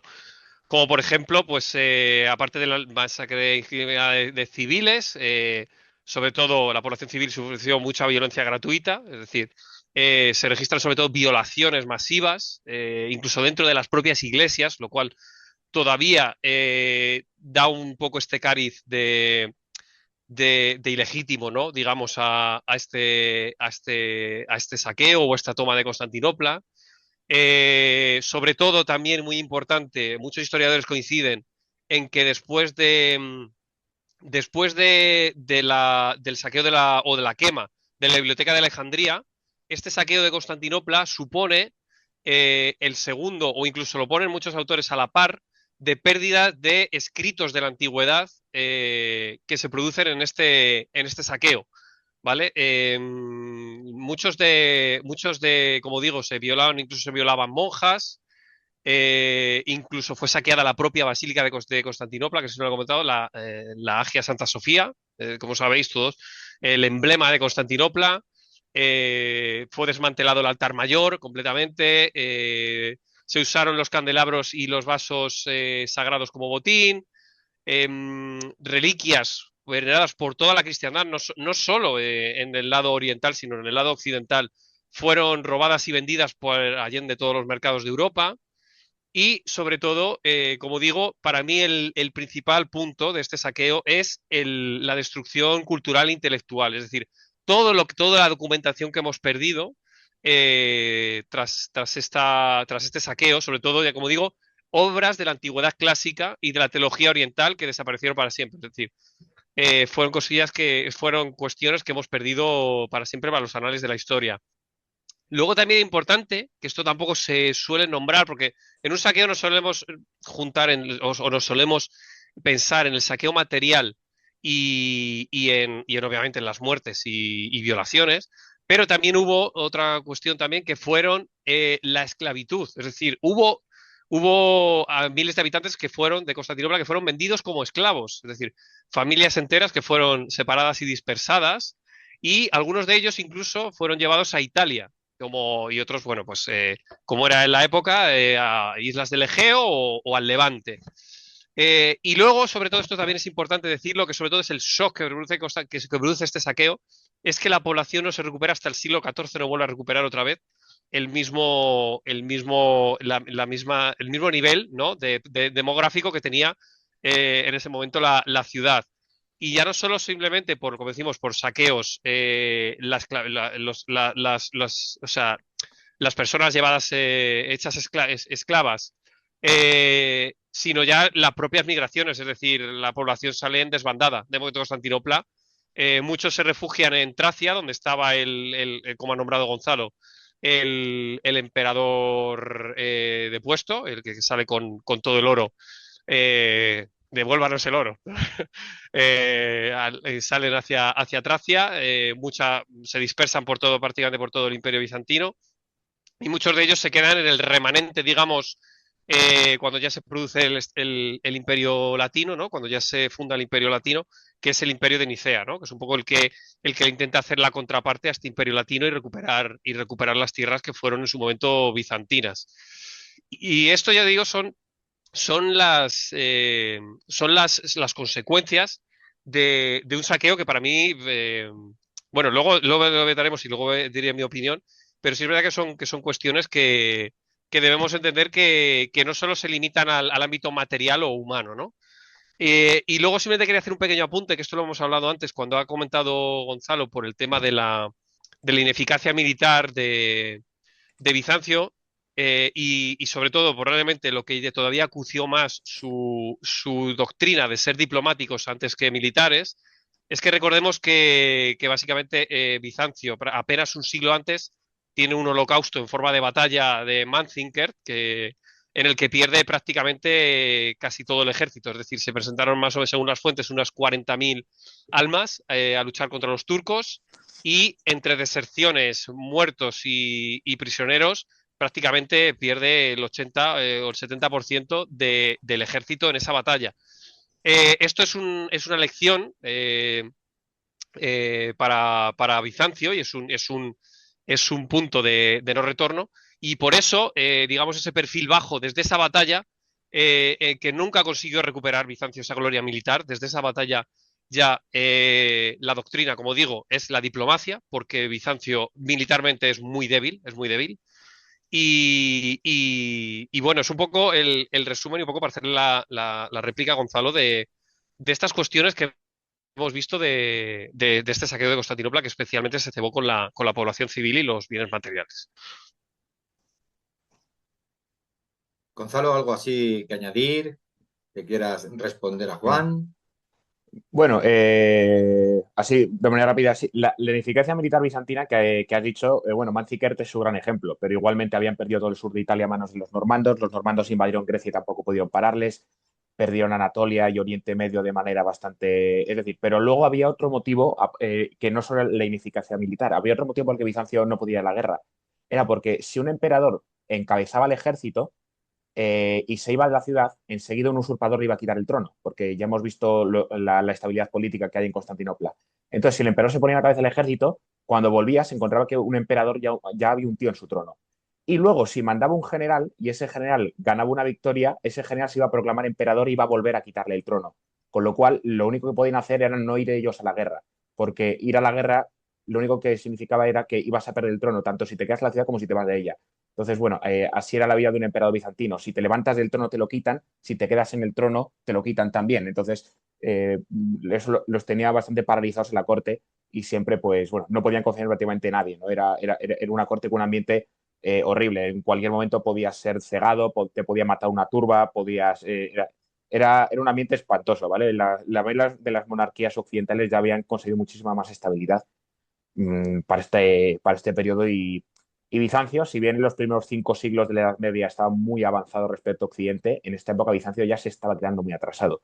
Los bizantinos dirán, la historiografía bizantina, el punto de vista bizantino dirá que es por este saqueo que Bizancio se queda atrás, pero ya se estaba quedando atrás de Occidente. Luego, es verdad que hay una pérdida intelectual importante en el saqueo, pero bueno, los bizantinos no compartían su conocimiento con nadie, ni con los musulmanes ni con los occidentales, con lo cual conocimientos como el fuego griego o textos de autores clásicos ellos los conservaban y no querían compartirlos con nadie. También es cierto que no se perdió tanto porque la mayoría de los textos griegos que estaban en Constantinopla estaban llegando ya a Occidente a través de España, ¿no? El contacto entre la España musulmana y la España cristiana, allí había mucho intercambio de textos de Aristóteles, que se estaba redescubriendo la teología de Aristóteles y estaba dando lugar a la escolástica.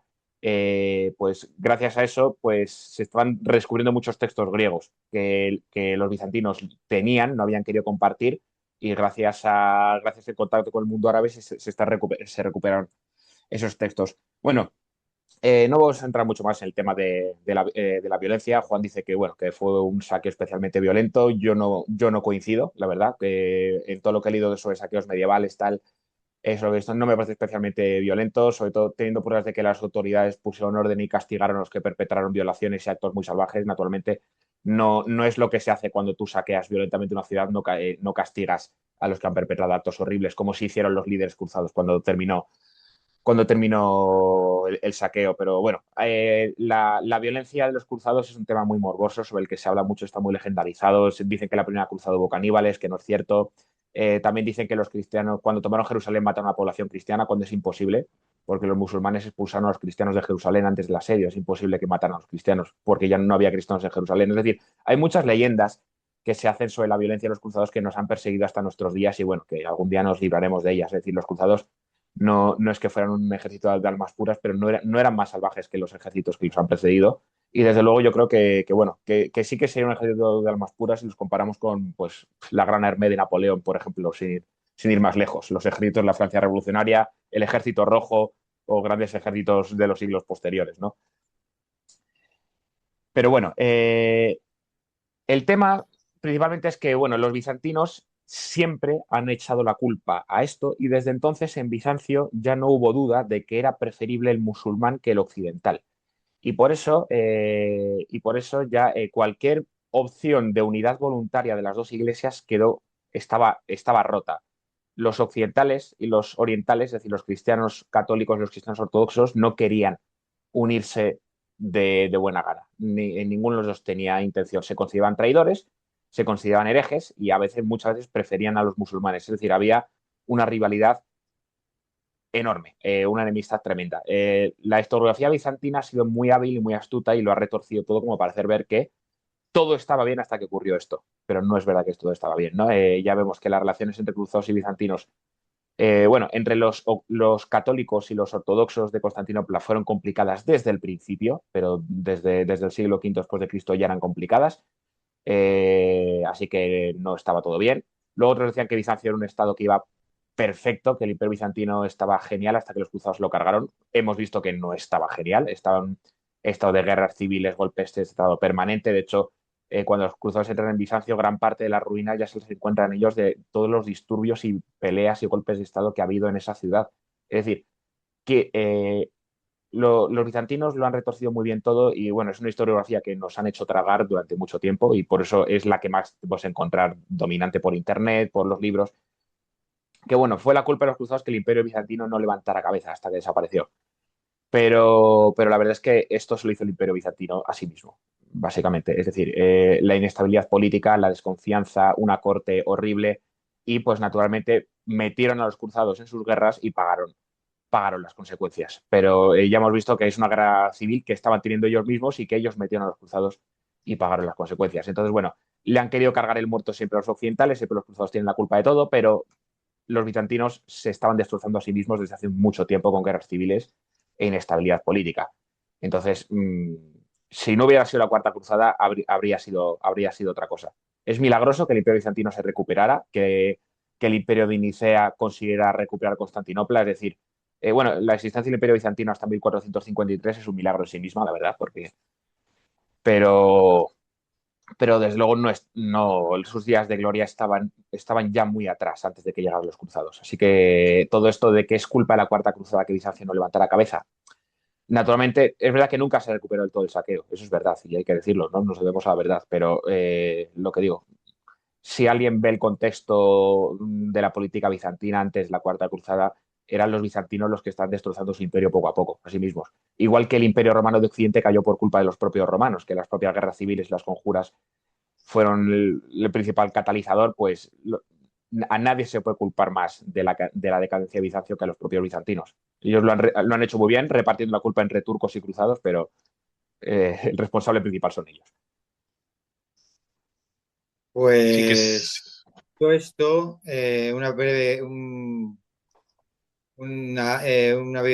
réplica, Juan, de lo que ha dicho Gonzalo para poder concluir este capítulo después de tu réplica.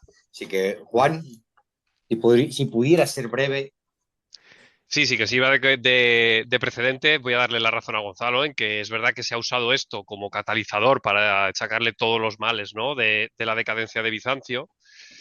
Es verdad su inestabilidad política, esto es decir, es innegable, es decir, entre comillas, como hablábamos antes de la herencia, de ser el heredero del Imperio Romano, eres heredero con lo bueno y con lo malo, es decir, incluso hasta la nobleza, digamos, bizantina, no era hereditaria, es decir, porque estaba la organización del imperio era en tematas, como bien sabéis, que eran a la muerte, pasaban otra vez al imperio y se nombraban nuevos tematas.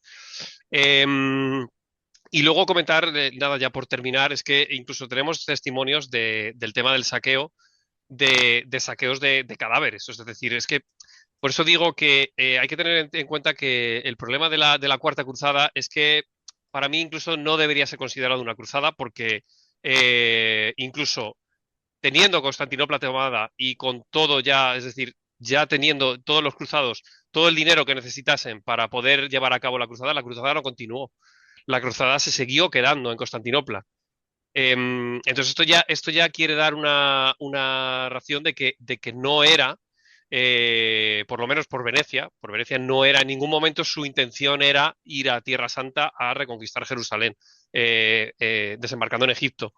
Entonces, esto para mí ya es una cuestión de ilegitimidad que como digo, condiciona todo el hecho de la Cuarta Cruzada y sobre todo hace que no, que además su principal consecuencia, como ha dicho Gonzalo, es que las posturas entre los dos que, digamos, FES, ¿no? Que vivieron el cisma, ya eran irreconciliables. Es decir, esto ya hizo que por un lado se fuese el cristianismo ortodoxo oriental y por otro lado fuese el cristianismo católico. Yo creo que, esto es ya mi opinión personal, creo que podía haberse reconducido la situación, como por ejemplo ocurrió con el cisma de Occidente varios siglos después, ¿no? Em, Aquí se podía haber hecho algo parecido, se podía haber reconducido la situación, al menos, vamos, digamos, aunque sea en el largo plazo. Es cierto que, aunque estaba en un periodo de decadencia Bizancio, podía haber recuperado su esplendor, como de hecho ocurrió. Es decir, en el momento que el Imperio de Nicea recupera, derrota al Imperio Latino, ¿no? Se vive un mini o un pequeño momento de esplendor en Bizancio otra vez. Y esto creo que si no hubiese ocurrido el saqueo de Constantinopla, podía haber sido todavía a lo mejor más fuerte. Que sí que es verdad que hubiese caído, que está clarísimo que Bizancio hubiese caído, si no hubiese caído en 1550, en 1453, pues a lo mejor hubiese caído, me lo invento, en 1490. Pero es verdad que fue algo muy traumático para el Imperio Bizantino, que sumado a la batalla de Manzikert, básicamente fueron los clavos finales en el ataúd para terminar condenando la figura política, ¿no? El, bueno, sí, la figura política, vamos, que fue el Imperio Bizantino, como tapón, que esto nunca hay que olvidarlo, era el tapón de la cristiandad en Oriente, porque como bien sabéis, siempre se llevaron pues, asedios de búlgaros, de turcos, de musulmanes y de un montón de pueblos que siempre iban, digamos, que estaban como los perros, ¿no? Esperando a la más mínima debilidad del imperio para atacar. Y nada, pues esto es un poco mis reflexiones, ya que lo estamos tomando como reflexiones finales. Creo que, ya por resumirlo muy rápidamente, la Cuarta Cruzada no debería ser ni siquiera considerado por la historiografía como una cruzada, porque, como digo, solo se atacó el territorio cristiano, nada más. Cuando ya incluso con la excusa de que no se había pagado a Venecia, tal, debería haber seguido la cruzada, es decir, ya has quedado Constantinopla, has conseguido las riquezas, vale, vamos a conquistar Jerusalén.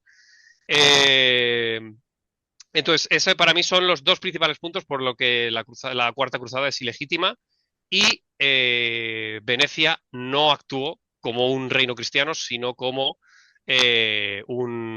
un reino, digamos, que sonrojó a la cristiandad de aquel momento, como ocurrió con el Papa, que mantuvo la excomunión a esos venecianos y a toda la cristiandad del siglo XIII.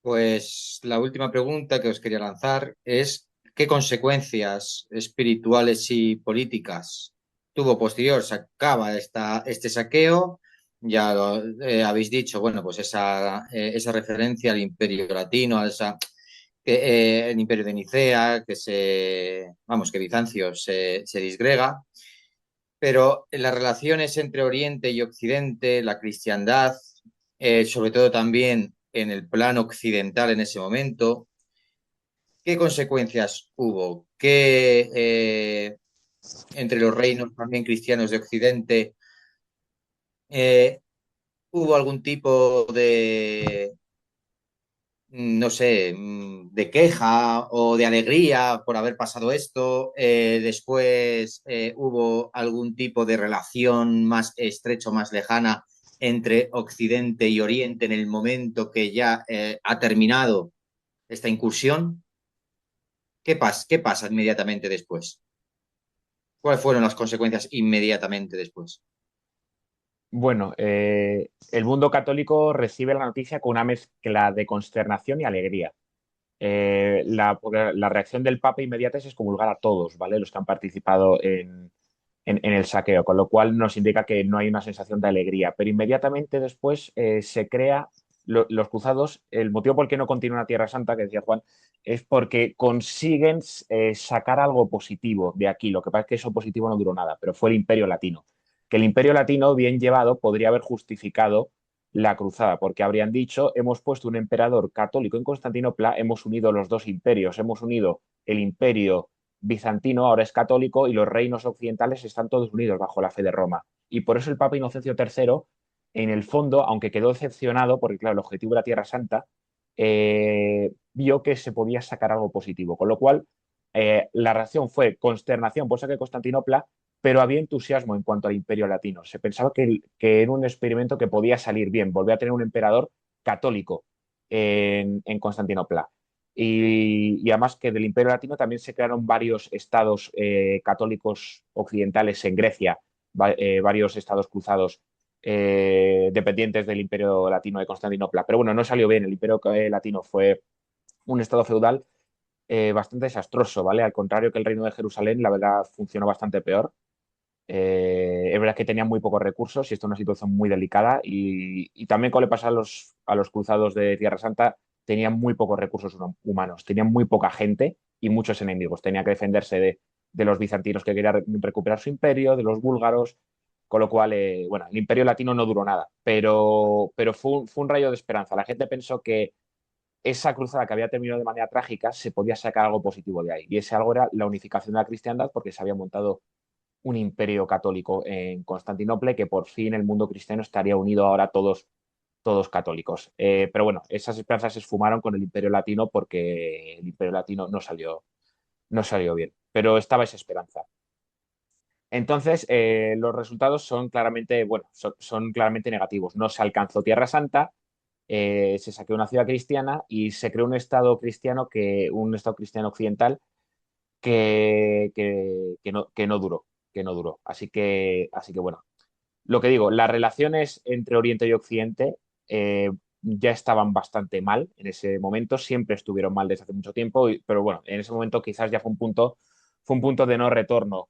Se repararon en la hora final, aún así en la hora final ya a finales del siglo XIV y en el siglo XV, cuando los turcos otomanos están rodeando Constantinopla, todavía los occidentales hacen varios intentos de salvar Constantinopla. La desastrosa cruzada de Nicópolis, la cruzada de Varna o la propia defensa de Constantinopla, los católicos se movilizan para defender Constantinopla. Bueno, la última defensa de Constantinopla de 1453, es porque el propio emperador ha decretado la unión con la Iglesia de Roma, pensando que eso puede movilizar a Occidente en fuerza para salvarle.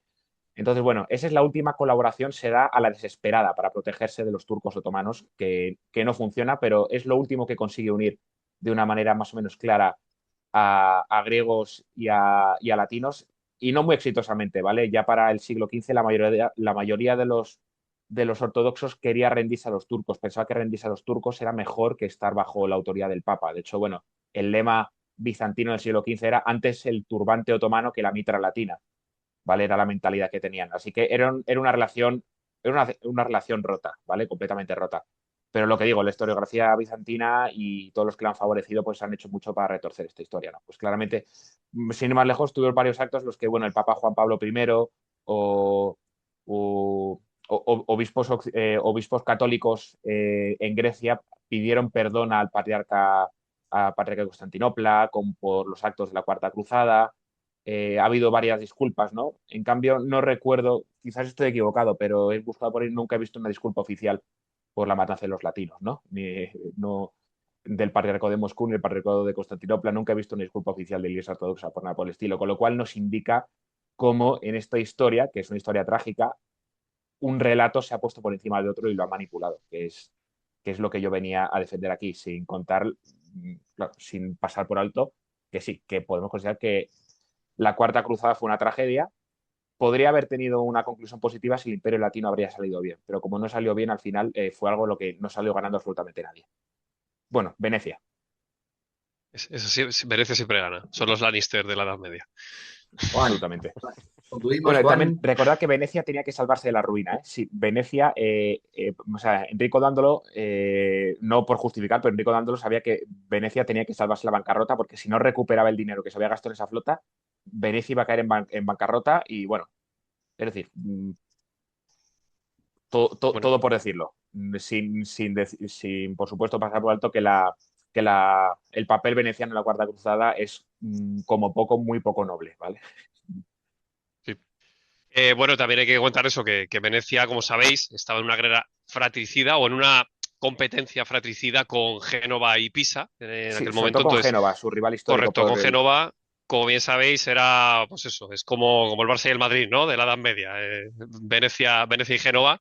ya cada uno que le asigne el equipo a cada una de las dos repúblicas del norte de Italia. Bueno, pues nada, como conclusión final, un poco yo también, si queréis, sobre todo defender esto, que defender a Bizancio, pues eso, no es simplemente un ejercicio de simpatía, y estoy de acuerdo con Gonzalo, esto quiero dejarlo claro, en que es verdad que ha habido mucha, digamos que se han magnificado los hechos del saqueo, pero como digo, es que el problema del saqueo no es simplemente el hecho de las vidas humanas o lo que ocurre en concreto el saqueo, sino son las consecuencias. Como digo, esclavitud de cristianos, es decir, esto es, creo que es algo muy condenable, sobre todo en el mundo católico. Saqueo de iglesias y los desplazamientos que ocurren obviamente de una población que ahora vive bajo el Imperio Latino y que sale en masa de Constantinopla.